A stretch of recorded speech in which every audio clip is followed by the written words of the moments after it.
Take a little. Lion, elephant, kangaroo, rhino, hippo, wild mongoose. If you could live in the bush or zoo, which one would you choose? Take a little bit. Give a whole lot. Everything comes back to you. The world is like a bubble. Don't let it blow away. Sometimes I think I'd like to be like whales and dolphins in the sea. But when they're on the run, probably they'd rather be you and me. Sycamore, baobab, fever tree, redwood, cottonwood, hickory. Isn't it a goddamn crying shame to put them in a factory? Take a little bit. Give a whole lot. Everything comes back to you. The world is like a feather. Don't let it blow away. In the middle of the heat of a summer's day, when the sky is dry and there is no rain, one little match or cigarette burn the mountain down. Take a little bit. Give a whole lot. Everything comes back to you. The world is like a bubble. Don't let it blow away.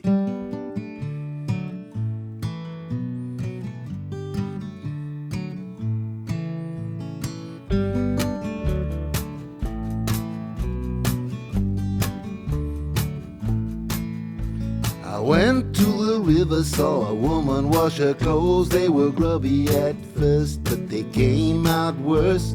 Because of that factory you built upstream, profit for your pocket and poison in the sea. How dare you? How dare you? How dare you?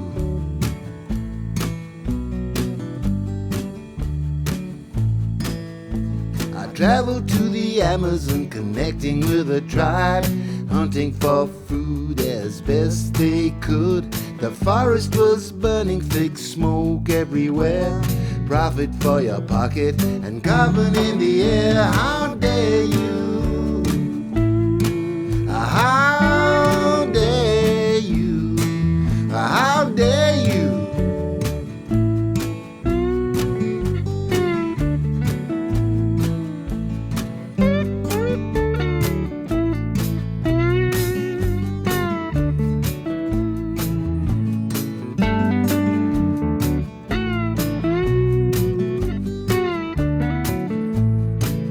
There's a polar bear floating on a tiny ice floe, plastic in his gut with nowhere to go. And the ocean is rising, there's an oil rig jam. Profit for your pocket, but you'll be damned. How dare you? How dare you? How dare you?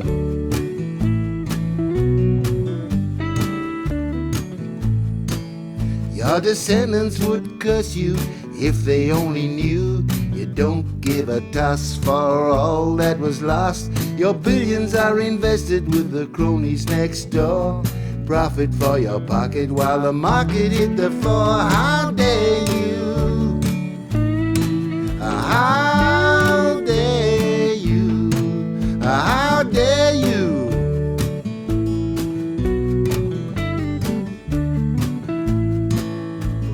Profit for your pocket and poison in the sea. Profit for your pocket, there's carbon in the air. Profit for your pocket, but you'll be damned. How dare you? How dare you? How dare you? How dare you?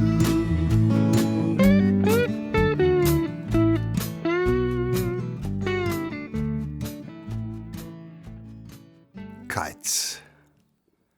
The southeaster is pumping at Blouberg.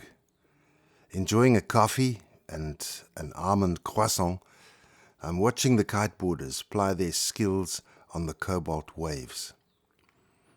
They come here from everywhere, especially Europe. Some stay for months. There is just nowhere else like it for this sport, they say. The power of the kites is huge, transmitting enough force through the thin, high-tech lines to lift the sailors tens of meters into the air. Wow, the exhilaration must be immense. One of them slaloms over the breakers back to the beach. Another is running on the sand, and then through the surf towards the first. They meet, shake hands, and then embrace. Only I, watching from the distance, know that it's a farewell, for they will each fly to different continents to live their separate lives, tens of thousands of miles apart. They are good friends, ex-varsity buddies, engineers, intelligent, responsible, committed, and, yes, scatterlings of Africa. Leave your light on when you go, so you will find your way back home. Leave your light on. Newlands, August 2012. My good friend Mert Black told me the story of how when his daughter did her gap year in South America, I think it was, they would sometimes leave her bedroom light on without thinking. They hadn't yet accepted her absence. Now there's a story about scatterlings of Africa. It just keyed me in to the concept that our families here in South Africa are often split because our children live far away. And it gave rise to a song, Leave Your Light On. This has been a goodie to me. It's been on the radio for 10 years. It's the song that everyone always wants me to play, even though it's in 5/4 time, which is unusual, but obviously listenable. Leave your light on when you go, so you will find your way back home. Leave your light on. Life is easy when you know where you have come from when you go. Life is easy. And when you're living far away, we will remember every day to leave your light on. On a stormy winter morning, I may wake up in your bed in the morning. All the pictures on your wall will end up hanging in my head in the morning. And though we're living day to day, there is still so much more to say. Leave your light on.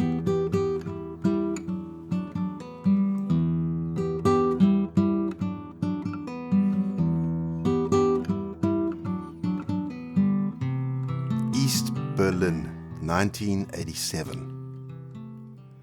A call came in from the German consulate. Would I be prepared to act on a deceased estate matter? He cautioned that it looked like a very small estate, so might end up being a pro bono job. After discussion with my partners, we took it on and did the initial investigation, which revealed a simple apartment with few possessions, all neat and tidy. There was an old leather suitcase which we opened to find some letters, documents, and, well, evidence of a significant portfolio of shares. There was no will. He had been a member of the Mountain Club and was a regular hiker on Cape Town's many trails, but with no relatives or close friends apparently. We wrote to some of the addresses taken off the envelopes in the suitcase. One of them was a Dr. Siegfried from Lauterbrunnen in Switzerland. He wrote back. The deceased was his uncle, whom he hadn't seen in person for decades. We explained the situation to Dr. Siegfried, and he made the trip out to South Africa. his first. An intelligent, delightful patent specialist, like Einstein, he explained that the only other relatives were family living in East Berlin. This checked out with one of the addresses on the envelopes in the suitcase. Any inheritance going across the Iron Curtain in those years would almost certainly have been converted at the so-called official rate of exchange, effectively eroding the assets to nothing. My law firm colleague, an estates specialist, suggested that the East German heirs formally decline their inheritance, which would leave Dr. Siegfried as the sole beneficiary, and he would then make arrangements in Switzerland for the East Germans as he chose. This would require signature of a formal inheritance waiver document by the affected parties in the presence of a South African practitioner, preferably one who spoke the language. It's hard for us to imagine today, but for East Germans to travel to the West in those years was practically impossible. It was decided that Dr. Siegfried and I would travel to Berlin. Some weeks later, we landed at Tegel in West Berlin and made our way to Friedrichstraße station, which was located in the east but serviced by U-Bahn from the west. The crossing over into the east was done inside the station building. I will never forget the moment that I left the Technicolor West and crossed over into the drab, monochrome East. It was like being on a movie set. As I stood, idiotically guilty, before the very young border control officer in his absurdly dated uniform, as if hired from a costumer, I sensed the enormity of this crazy collision between two ideologies. Intense anger arose toward the young indoctrinated official who presumed to scrutinize my credentials and permit me to enter his workers' paradise. Eventually, we were allowed in. I think Dr. Siegfried had obtained visas. We took the clunky S-Bahn in the direction we hoped of our destination. Absolutely everything was different. The railway lines and stations were dilapidated, motor vehicles were few and definitely Eastern Bloc. No advertising. Everything just so drab and dreary. Dr. Siegfried was in charge and looked worried. The trains were full, but no one spoke. We must have stood out like neon lights among the other passengers, who were dressed in cheap nylon clothes and bad footwear. Dr. Siegfried asked one of them whether we were on the right train to Pankow. But his question was ignored. No one said anything. When he then pointedly asked, "Well, where is this train going?" the passengers said they didn't know. They couldn't risk speaking to us and were terrified. It was sobering. Miraculously, and despite this total lack of humanity, we reached our destination and finally ended up in an old, cramped apartment with Dr. Siegfried's relatives. I don't think he'd ever met them other than through correspondence. They had baked a cake and we had tea. I pulled out the inheritance waiver and they solemnly signed in total good faith, which, given the circumstances, was remarkable. The occasion was surreal. A small group of Germans living in opposite corners of the earth, reaching out via a legal document, an absurd formality bringing us together. So much to say, but where to begin? Each one curious about the other, slightly nervous, but comforted by shared language and culture. Dr. Siegfried and I made our way back to the S-Bahn towards Friedrichstraße. I was edgy. In my briefcase was a document which, if found, could have seriously thwarted my future and that of the family we had just visited. Dr. Siegfried and I were forced into different queues, and after some delay, I was faced by another young comically attired policeman who wanted a reason for my visit. "Just tourism," I said. He motioned me to an office, where again I waited. Where was Dr. Siegfried when I needed him? What was the purpose of my visit? Tourism, I repeated. Where did I live? What was my profession? I knew that the concept of a German lawyer in Africa might blow their minds, but it was all in my passport, which they studied meticulously. Had I ever been to East Berlin before? I tried hard to maintain a poker face when they finally let me go, and thanked the stars when Dr. Siegfried and I were safely back in the comfortingly garish West. I celebrated very specifically on the 9th of November 1989, when the wall came down. I imagined Dr. Siegfried welcoming his relatives in Switzerland, handing over to them, perfectly legally, their access to a small fortune which had been quietly accumulated by a Cape Town mountaineer so very far away.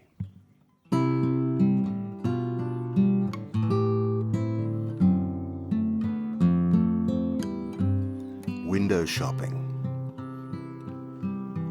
Always outside, looking in. Getting tired of window shopping. My riverbed needs your rain to fall. I am here, you are there. Is this going anywhere? My flower is waiting for your sun to shine. The pools in your eyes reflect the evening sky. You and I will always fly too high. You build tomorrow on yesterday's. Never borrow, never waste. I'm still waiting to be here now. Camps Bay, 1998.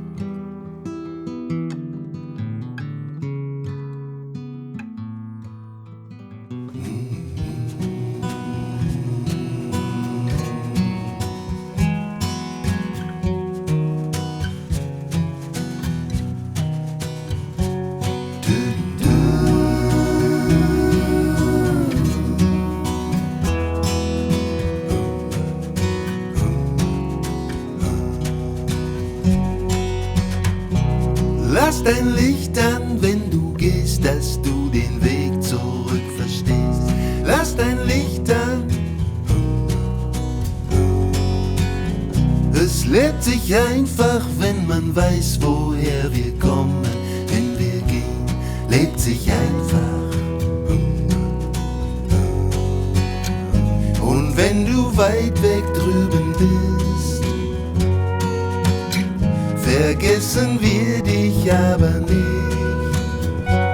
Lass dein Licht an. Lass dein Licht an.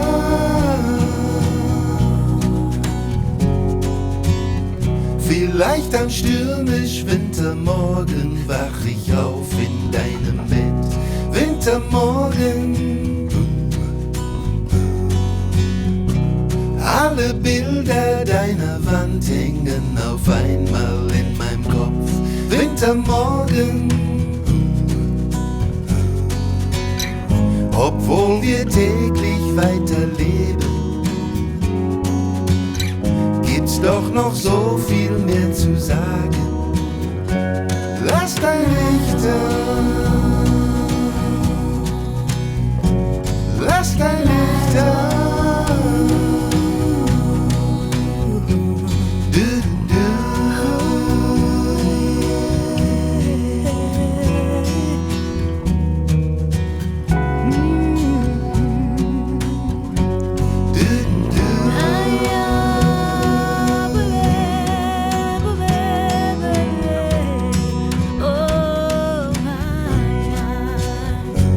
Lass dein Licht an. Lass dein Licht an.